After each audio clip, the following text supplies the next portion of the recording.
Welcome back to Crash's Camp for Remote Learning, Module 4, Part 2. Think back for a moment to when you were in high school. Basically, every part of your day was dictated, either by a bell or buzzer, or somewhere that you had to be, and someone accounting for you to be there. Now, imagine those day-to-day external structures are changed or removed. Because in college, that's the way it is. You don't really have to be anywhere. You have a lot of freedoms. There are no more bells and buzzers telling you when to change classes or when to eat lunch. You're on your own. And most students benefit from knowing how to implement their own structured schedule.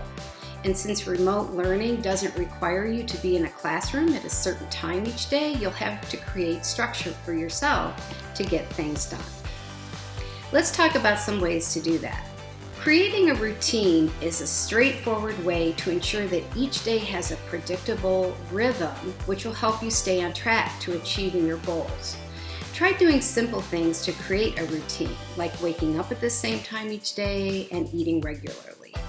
You'll also want to set aside a specific time each day for important tasks, such as when you'll listen to your class lecture and complete assignments. It's the first step to managing your time. Then, once you have a routine in place, you're going to want to structure your day even further by organizing it. And a good way to do this is to develop a schedule. Developing a schedule will help you sort out when, where, and how to make the best use of your time each week, each day, each hour if needed to fully manage your academic life.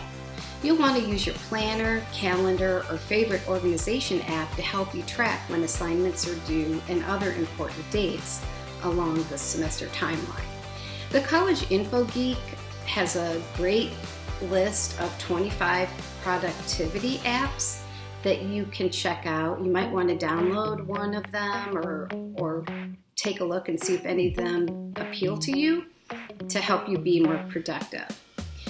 And you don't want to forget fun stuff too, like using whiteboards and post-it notes. Both are great tools to help you be creative while you're tracking your project progress. I'm a big fan of post-it notes. They're colorful, you can move them around, you can draw pictures on them.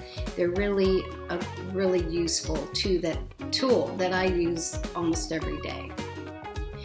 The bottom line is that staying organized and having a study plan, managing your distractions will all help you stick to your goals. So try these calendar tips to get started.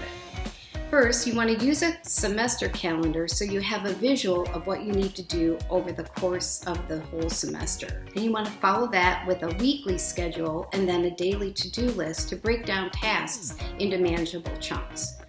Mark things like when you need to be present for real-time online class, for instructor-led reviews, or study groups with your peers. Update your calendar if test dates or other due dates have changed.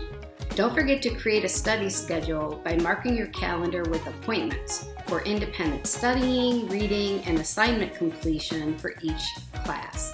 This might also be a valuable time to look at the big picture and goal setting.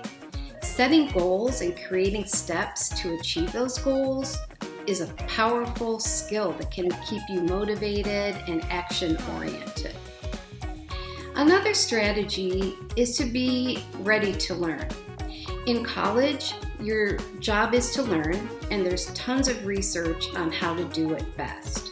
This is a great opportunity to explore new learning and study strategies to help you in your online class and beyond. Try these quick tips to help you get ready. First, you're going to want to determine when you're at your best in terms of attention and focus. If possible, prioritize those times for your coursework. So for me, I'm a morning person. I always tackle my hardest thing straight away in the morning because I can devote a lot of energy and focus to it. Another strategy is to create a productive study space that works for you. Consider how elements of your environment will affect your concentration. How is the light? What is the workspace like? Is there a lot of noise and people around? You want to make sure whatever your space is like, that it works for you and encourages you to be productive.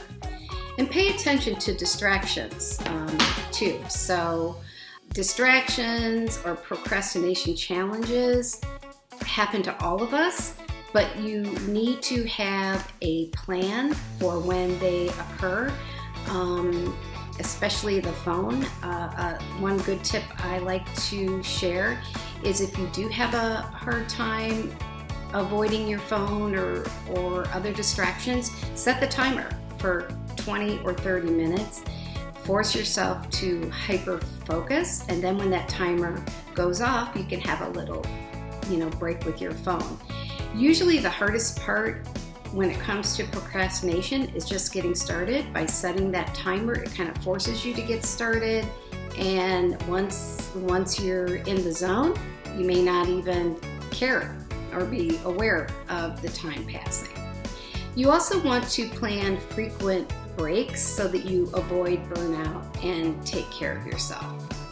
If you would like personalized help to develop study skills, such as how to take better notes, set goals, prepare for tests, improve your reading comprehension, or other things, you can make an appointment with a Student Success Navigator in the Learning Center. We're doing those appointments mostly remotely, but we also provide some on campus as well.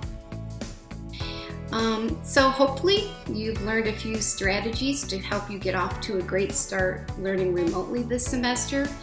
And if nothing else, remember that Lakeland is here for you. So stay tuned for Rick in Module 5, who will direct you to campus resources so that you know where to go when you need some help. Thank you for spending some time with me today.